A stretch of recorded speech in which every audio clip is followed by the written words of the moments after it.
Corona ನಿಯಂತ್ರಣಕ್ಕಾಗಿ ವೈದ್ಯರ ನಡೆ ಹಳ್ಳಿ ಕಡೆ ಕಾರ್ಯಕ್ರಮದ ಕುರಿತು ಶಾಸಕ ಹಾಲಾಡಿ ಶ್ರೀನಿವಾಸ್ ಶೆಟ್ಟಿಯವರ ನೇತೃತ್ವದಲ್ಲಿ ಸಭೆ ನಡೆಯಿತು. ನಗರದ ತಾಲೂಕು ಪಂಚಾಯತ್ ಸಭಾಂಗಣದಲ್ಲಿ ನಡೆದ ಸಭೆಯಲ್ಲಿ ವೈದ್ಯರು, ಆಶಾ ಕಾರ್ಯಕರ್ತರು, ಪಿಡಿಒ ಸೇರಿದಂತೆ ಎಲ್ಲರೂ ಉತ್ತಮ ಕಾರ್ಯನಿರ್ವಹಿಸಿದ್ದಾರೆ. ಇನ್ನು ಉತ್ತಮ ರೀತಿಯಲ್ಲಿ ಕೊರೋನಾ ತಡೆಗಟ್ಟುವ ಬಗ್ಗೆ ಚರ್ಚೆ ನಡೆಯಿತು. ಶಾಸಕರ ನಿಧಿಯಿಂದ 100 ಪಲ್ಸ್ ಮೀಟರ್, ಅಗತ್ಯವಿರುವಷ್ಟು ಥರ್ಮಲ್ ಸ್ಕ್ಯಾನರ್, 100 ಬೆಡ್ಗೆ ಹಣವನ್ನು ಬಿಡುಗಡೆ ಮಾಡುವುದಾಗಿ ಶಾಸಕರು ಹೇಳಿದರು. ಆದರೆ ಅವ್ರ ಹತ್ರನೇ ಈಗ ಆಶಾ ವರ್ಕರಲ್ಲೇ ಪಲ್ಸ್ ಆಕ್ಸಿಮೀಟರ್ ಮತ್ತು ಥರ್ಮಲ್ ಸ್ಕ್ಯಾನರ್ ಇಲ್ಲ. ಒಂದೊಂದು ಕಡೆ ದಾನಿಗಳು ಕೊಟ್ಟಿದ್ದಾರೆ. ಆದರೆ ಅಟ್ಲೀಸ್ಟ್ ಒಂದೊಂದು ಆಶಾ ವರ್ಕರಿಗೆ ಒಂದು ಥರ್ಮಲ್ ಸ್ಕ್ಯಾನರ್ ಮತ್ತು ಪಲ್ಸ್ ಆಕ್ಸಿಮೀಟರ್ ಕೊಡ್ತಾರೆ. ಆಮೇಲೆ ಈಗ ತುಂಬ ಪಲ್ಸ್ ಆಕ್ಸಿಮೀಟರ್ ತಗೊಳ್ಳಿಕ್ಕೆ ಜೊತೆ ಇಲ್ದಿದ್ದವರಿಗೆ ಪೇಷಂಟ್ ಇದ್ದರೆ ಅವರಿಗೆ ನಾವು ನಮ್ಮ PH ವತಿಯಿಂದ ನಾವು ಪಲ್ಸ್ ಆಕ್ಸಿಮೀಟರ್ ಕೊಡ್ಬೋದು. ಒಂದು ಮೇಯ್ನಾಗಿ ನಮ್ಮ ಆಶಾ ವರ್ಕರ್ಗೇ ಥರ್ಮಲ್ ಸ್ಕ್ಯಾನರ್ ಕೊಡಬೇಕಂತ ಗೌರ್ಮೆಂಟ್ ಆರ್ಡರ್ ಆಗಿದೆ.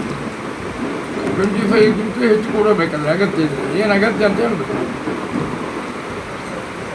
ಥರ್ಮಲ್ ಸ್ಕ್ಯಾನರ್ ಅಗತ್ಯ ಇದೆ ಅಂತ ಅವರು ಕೊಟ್ಟಿದ್ದಾರೆ ಶಾಸಕರ ಇದರಿಂದ. ಅದರಿಂದ ಅದನ್ನು ಅವರಿಗೆ ಅಂಗನವಾಡಿ ಕಾರ್ಯಕರ್ತರಿಗೆ ಮತ್ತು ಇವರಿಗೆ ಆಶಾದವರಿಗೆ ಕೊಟ್ಟರೆ ಅದೇ ಸಾಕಂತದ್ದು. ಅದು ಹಾಗೆ ಒಂದು ಪುರಸಭೆ, ಒಂದು ಪಟ್ಟಣ ಪಂಚಾಯತ್, ಅದು ಒಂದು ಆಕ್ಸಿಮೀಟ್ರಿಗೆ DC ಆಫೀಸಲ್ಲಿ ಹೇಳಿದ್ರು 900 ರೂಪೀಸ್ ಸಿಗ್ತದೆ ಅಂತ ಹೇಳಿದ್ರು. ಕ್ವಾಲಿಟಿ ಬಗ್ಗೆ ನಂಗೆ ಗೊತ್ತಿಲ್ಲ.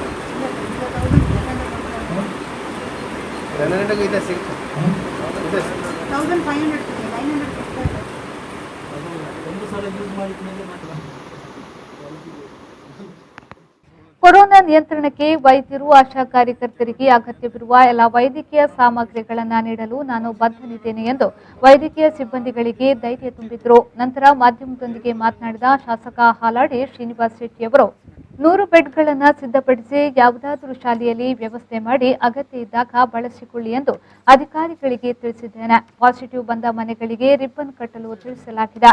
ಶಾಸಕರ ನಿಧಿಯಿಂದ ಸ್ಯಾನಿಟೈಸರ್, ಪಲ್ಸ್ ಆಕ್ಸಿಮೀಟರ್ ನೀಡಲು ನಿರ್ಧರಿಸಲಾಗಿದೆ ಎಂದು ಹೇಳಿದರು. ಇನ್ನೊಂದು ಶಾಸಕ ನಿಧಿಯಿಂದ ನಮಗೆ 25% ಬಂದ ಹಣದಲ್ಲಿ ಕೊಡ್ಬೋದು ಅಂತ ಹೇಳಿದರು. ಅದಕ್ಕೆ DC ಆಫೀಸಿನಿಂದ ಇದಿತ್ತು, 1000 ಆಕ್ಸಿಮೀಟರ್ಗೆ ನೀವು ಕೊಡಿ ಅಂತೇಳಿ. ನಾನು ನಿಮಗೆ ಹಣ ಸರ್ಕಾರ ದುಡ್ಡು ನಿಮಗೆ ಕೊಡ್ತೇನೆ, ನೀವೇ ಸೆಲೆಕ್ಷನ್ ಮಾಡಿ, ನಮಗೆ ಬೇಡ ಸೆಲೆಕ್ಷನ್ ಇದೆ ಅದು ಒಂದು.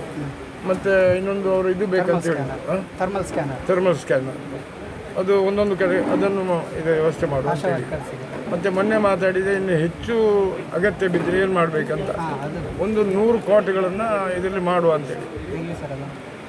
ಅಲ್ಲ, ಕಾಟ್ ರೆಡಿ ಮಾಡಿ ಈಗ ಮೊರಾರ್ಜಿ ಸ್ಕೂಲ್, ಗುಡ್ಡೆಂಗಡಿಯಲ್ಲಿ ಮಾಡ್ಬೋದು. ಅವಶ್ಯಕತೆ ಇದ್ದಲ್ಲಿ ರೆಡಿ ಆಗಿರ್ತೇವೆ ಅಂತೇಳಿ ನಾವು. ಬೆಡ್ಡು, ಕಾಟು ಇದೆಲ್ಲ ರೆಡಿ ಆಗಿಲ್ವ ಅಂತೇಳಿ. ಮತ್ತು ಎಲ್ಲ ಈಗ ಕೈಯೊಳಗೆ ಉಂಟಲ್ಲ ಕಂಟ್ರೋಲ್. ಈಗ ಸಿಂಪ್ಟಮೆಟಿಕ್ ಇರ್ತಾರೆ, ಅವರು ತಿರುಗ್ತಾ ಇರ್ತಾರೆ ಅಲ್ಲ, ಅವ್ರಿಗೆ ಪಾಸಿಟಿವ್ ಉಂಟು ಅಂತೇಳಿ ಒಂದೇ ದಿವಸ ಇಡೀ ಕುಂದಾಪುರ ಚೆಕ್ ಮಾಡಲಿಕ್ಕೆ ಆಗ್ತದೆ. ಮಾಡಿದರೂ ಮರುದಿವಸ ಬರಬಾರ್ದು ಅಂತಿದೆಯಾ ಅಲ್ಲ ಅಲ್ವಾ? ಮನುಷ್ಯ ಪ್ರಯತ್ನ ಮಾಡುವುದು. ಈ ಸಲ ಎಲ್ಲರೂ ಕೆಲಸ ಮಾಡಿದ್ದಾರೆ, ಸಹಾಯ ಮಾಡಿದ್ದಾರೆ ಅಲ್ಲ.